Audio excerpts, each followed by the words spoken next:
And I'm going to be the first person to speak to you frankly today. I'm going to tell you the 4 reasons why you're poor. And reason number 1 is because you saw this title and it triggered you. You listened to the first 10 or 20 seconds of this YouTube video and it's instantly triggered you. And that says far more about you than anything else. The first report is because you can't look yourself in the mirror and be honest about your current situation. You can't take criticism without even trying to protect your ego. You know, usually there's 2 things that most people can't take responsibility for. It's number 1, how much money they have in their bank account, and number 2, their weight. And let me tell you something right now. If you're watching this video, it means that you have Wi-Fi as well as some sort of device that connects you to the global economy. So for that reason, you have no excuses. Zero, none. In the year 2022, if you still can't figure out how to make money, shame on you.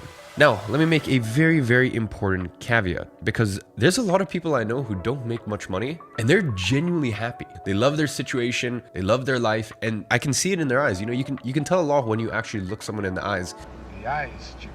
And you can tell, are they saying this just to cope with their situation, or do they truly mean what they say? And they're like, yeah, like I make more than enough money. I feel like I'm happy with my life. And to those people, I salute you. And I don't believe it's in everyone's destiny to become a multi-millionaire. But if you're watching this video right now, it tells me everything I need to know, which is you are not happy with your financial situation. You know, as I said, I am never bothered by a fat person who looks themselves in the mirror and they're like, yeah, you know what? I get it. You know, maybe I could lose a little bit of weight. Maybe I could lower my body fat percentage, but I'm fine with where I am. You know, my issue is when I see fat people explaining 101 different reasons why, no, you don't understand, it's my metabolism, or it's this thing, or there's this special reason why I'm different compared to everyone else out there. And I know these people live a very sad existence because they have to look themselves in the mirror every single night and be okay with the fact that they lie to themselves. The most important on earth, they lie to themselves. And everyone has their flaws. I'll give you a perfect example all the time. I drink. I enjoy a drink. You know, sometimes I don't drink for a few weeks. Sometimes I drink every single day in a week, especially when I'm abroad traveling with friends. It is not good for me. No one is going to try to pretend that drinking alcohol is good for me. Well, at least when I'm drinking,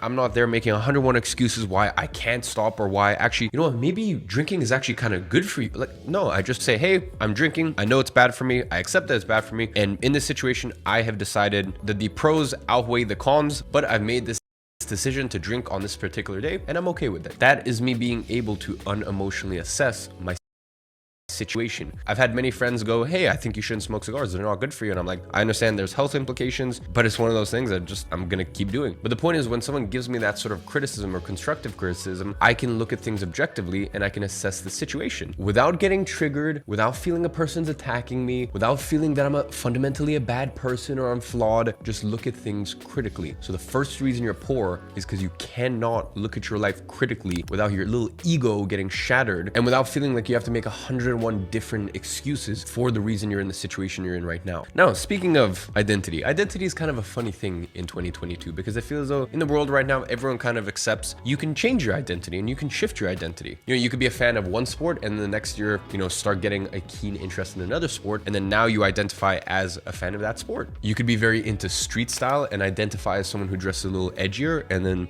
the next year you change your identity to someone who dresses a little bit more on the classic side. I mean, look, we're even in a situation where some people wake up on a Tuesday without changing anything about their physical appearance and decide, you know what, I am now the opposite gender. I've done nothing to my body, but I just identify as the opposite gender now. So let's get this straight. I can wake up tomorrow and I can identify as a girl, change nothing about me, and the woke liberals will give me a round of applause and go, you go, you know, empowerment. But if I told someone, hey, you can wake up tomorrow and stop identifying as poor, start identifying as rich, they would crucify me. So as I said, let's really unpack that. The modern world believes that, you know, your gender, that's an identity and you can just wake up and change that. But your financial situation, you know, that's not, you don't identify as poor. All those people who have no money, they don't identify as poor. How dare you? It's just a very funny world we live in, huh? You need to understand that your financial situation is 100% an identity. Now, bear in mind, 200 years ago, I would not have said the same thing. I mean, really, ever since 1840 or something like that, when the Bible actually got translated from Latin into English, you know, basically ever since like the last 500-ish years, information has started becoming democratized. You know, people can pick up books and they can start reading. But the point is, even let's say 100 years ago, it wasn't the way it is now. The way it is now, literally everyone watching this can log online and get the same information that someone else used to go on to make $1 million, $10 million,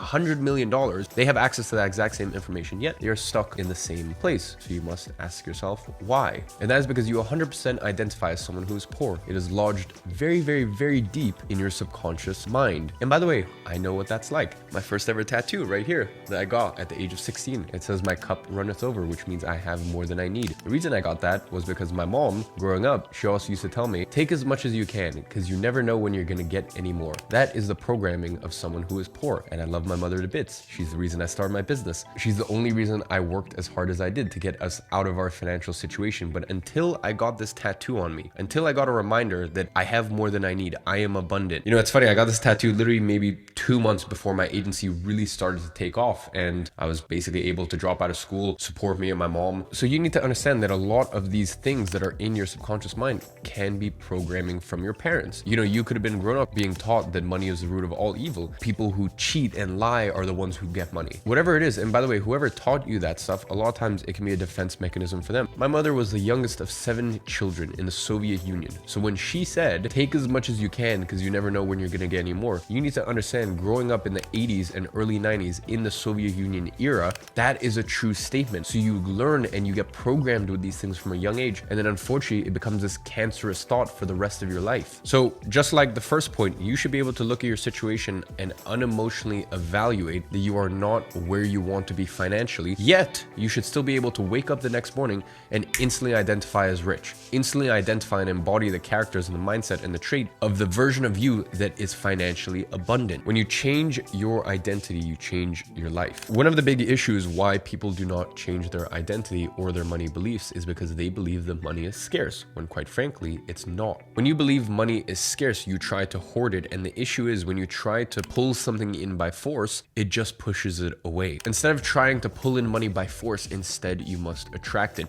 You've been taught your entire life, you know, money is this very scarce item, so you have to be very careful around it and all this stuff, when unequivocally that's not true. All you need to do is look at the money printing they've been doing the past couple years. And by the way, past few years have been exaggerated. It's still been going on for 100 years now. You know, I say this all the time, but look at the inception of the Federal Reserve. You know, understand where does money come from. That $100 bill that you're holding, who created that? Was it the government? Because it wasn't the government, but look into it. So we live in this world where you've got private investors that own the Federal Reserve. The Federal Reserve then gets to print money that the government borrows. And then the best part is a lot of that flows to the banks. So you've got this funny money that's backed by nothing. And the best part is then it gets sent to the banks, where they use something called fractional reserve banking, which means they only need to hold a reserve. A tiny fraction of those funds need to be held in reserve. So then they can take that funny money and multiply it many, many times over. The reason I say all this to you is to prove that money is not scarce, because they print it and it's backed by nothing. It's valueless. Only value is the perception, the mental perception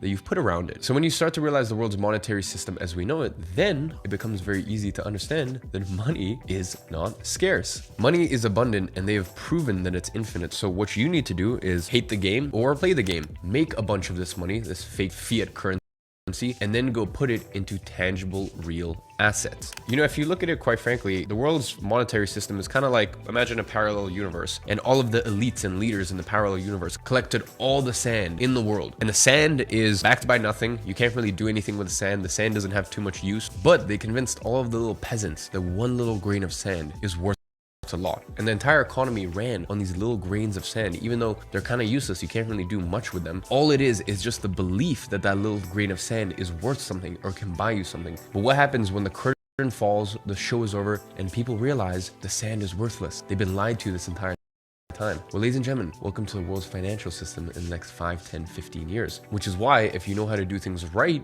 over the next decade or so, you can collect all of this funny money and then buy real, tangible things with it. Things that have actual value to them. So that's the next reason you're poor, is because you have not educated yourself on what is money, where has it come from, the monetary system as we know it. And unfortunately, the byproduct to that is you have this anxiety about money. You think that money is scarce, when quite frankly, it's not. Now, in this world, there are the people who create and those that consume. And the people who consume things pay the ones and make the ones who create things very rich. So you need to understand that you are always paying someone in one of two currencies, attention or money. And ultimately, attention and money both usually end up to the person who has managed to get that from you, eventually making money in some form or fashion. You need to understand that you are poor because you do not create anything. You simply consume. And you will not become rich in life until you create something that the market consumes, whether that be a service, whether that be a product, whatever it may be. Create value and others will consume it in return for money. You know, and this also goes for sort of your online footprint, this idea of creator versus consumer. You need to understand that you are consumers on YouTube, you are consumers on TikTok. And by the way, there's no issues with that. Bear in mind, when I have 10 or 15 minutes to eat a nice meal, I usually sit down and I watch a YouTube video. So there's nothing wrong with that whatsoever. But the issue is most of you guys are spending 3-4 hours